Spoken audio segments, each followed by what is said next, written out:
The One and Only Ivan, page 43, Julia.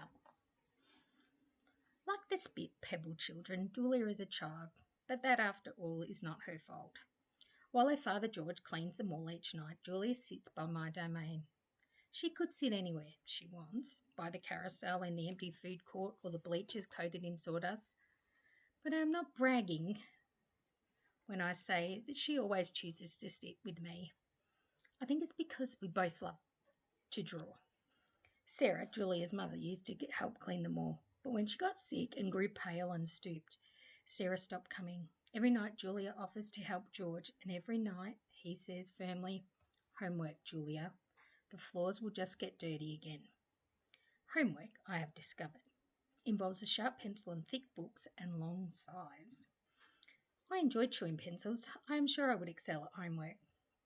Sometimes Julia dozes off and sometimes she reads her books, but mostly she draws pictures and talks about her day. I don't know why people talk to me, but they often do. Perhaps it's because they think I can't understand them, or perhaps it's because I can't talk back. Julia likes science and art. She doesn't like Lila Burpee, who teases her because her clothes are old, and she does like Deshawn Williams, who teases her too, but in a nice way. And she would like to be a famous artist when she grows up. Sometimes Julia draws me. I'm an elegant fellow in her pictures, with my silver back gleaming like moon on moss. I never look angry the way I do in the fading billboard by the highway. I always look a bit sad though. Drawing Bob. I love Julia's pictures of Bob. She draws him flying across the page, a blur of feet and fur. She draws him motionless, peeking out from behind a trash can or a soft hill of my belly. Sometimes in her drawing, Julia gives Bob's wings or a lion's mane. Once she gave him a tortoise shell. But the best thing she ever gave him wasn't a drawing. Julia gave Bob his name. For a long time, no one knew what to call Bob. Now and then a mall worker would try to approach him with a tidbit. "Here, doggy," they'd call, holding out a French fry. "Come on, Pooch," they'd say. "How about a little piece of sandwich?" But he would always vanish into the shadows before anyone could get too close. One afternoon, Julia decided to draw the little dog curled up in the corner of my domain. First, she watched him for a long time, chewing on her thumbnail. I could tell she was looking at him by the way an artist looks at the world when she's trying to understand it. Finally, she grabbed her pencil and set to work. When she was finished, she held up the page. There he was, the tiny big-eared dog. He was smart and cunning, but his gaze was wistful. Under the picture were 3 bold, confident marks circled in black. Julie's father peered over her shoulder. "That's him exactly," he said, nodding. He pointed to the circle marks. "I didn't realise his name was Bob," he said. "Me neither," said Julia. She smiled. "I had to draw him first." Bob and Julia. Bob would not let humans touch him. He says their scent upsets his digestion. But every now and then I see him sitting at Julia's feet.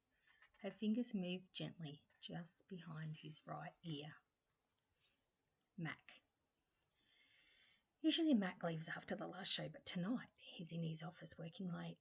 When he's done, he stomps by my domain and stares at me for a long time while he drinks from a brown bottle.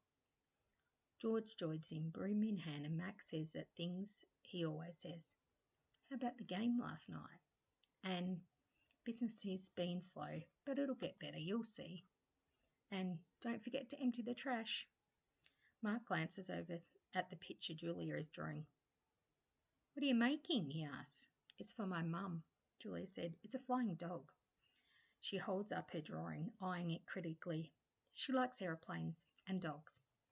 Mac murmurs, sounding unconvinced. He looks at George. "How's your wife doing anyway?" "About the same," George says. "She has good days and bad days." "Yeah, don't we all?" Mac says. Mac starts to leave, then pauses. He reaches into his pocket, pulls out a crumpled green bill and presses it into George's hand. "Here," Mac says, with a shrug. "Buy the kids some new crayons." Mac is already out the door before George can yell, "Thanks." not sleepy. Stella, I say after Julia and her father go home, I can't sleep. Of course you can, she says. You are the king of the sleepers. Shh, Bob says from his perch on my belly.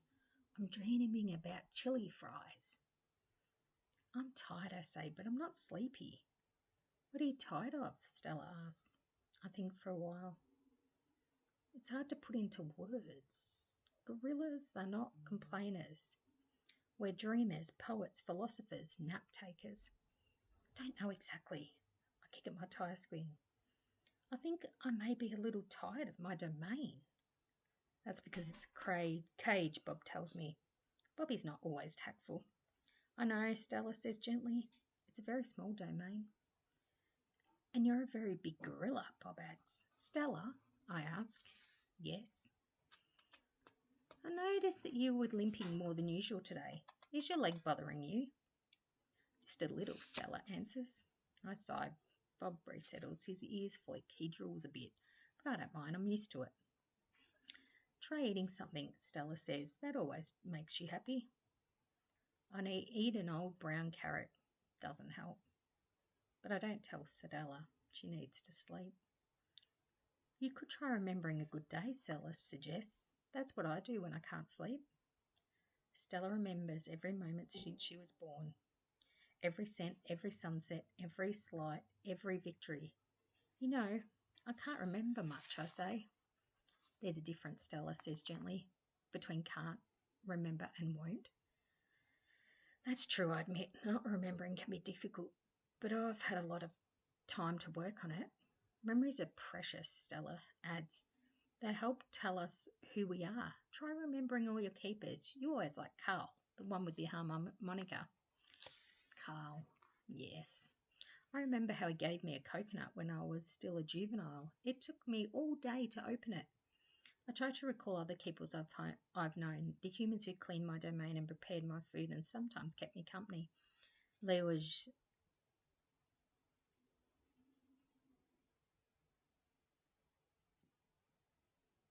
Jan, who put Pepsi into my waiting mouth, and Katrina, who used to poke me with a broom when I was sleeping, and Alan, who sang How Much Is That Monkey in the Window with a wistful smile while she scrubbed my water bowl.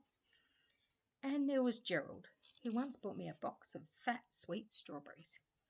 I haven't had a real keeper for a long time. Max says he doesn't have the money to pay for an babysitter. These days, George cleans my cage, and Mac is the one who feeds me.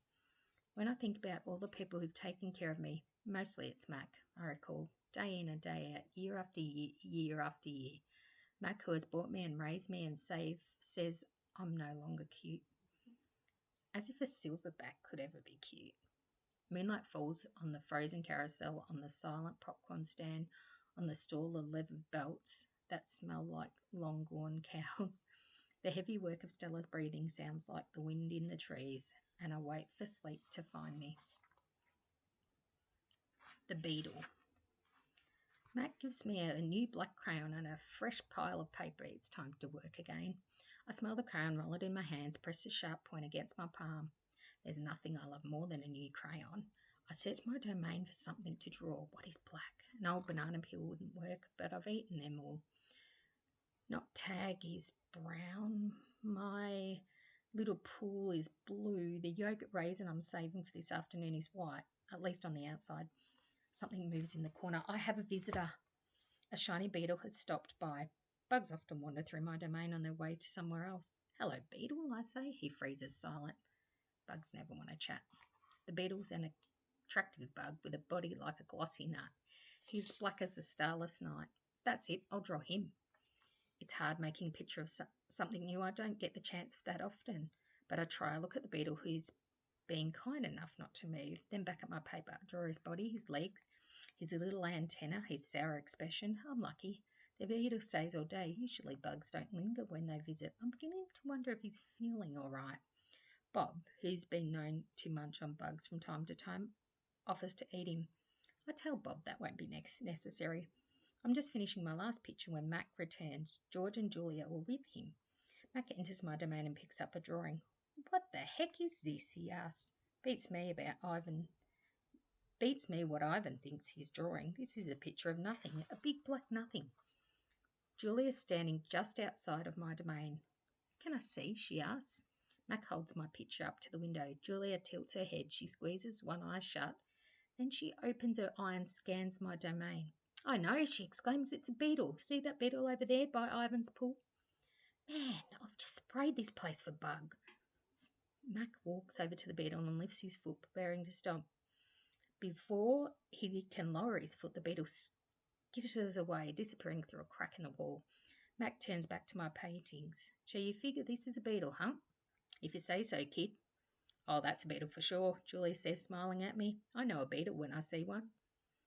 It's nice, I think, having a fellow artist around. That's the end of page 56.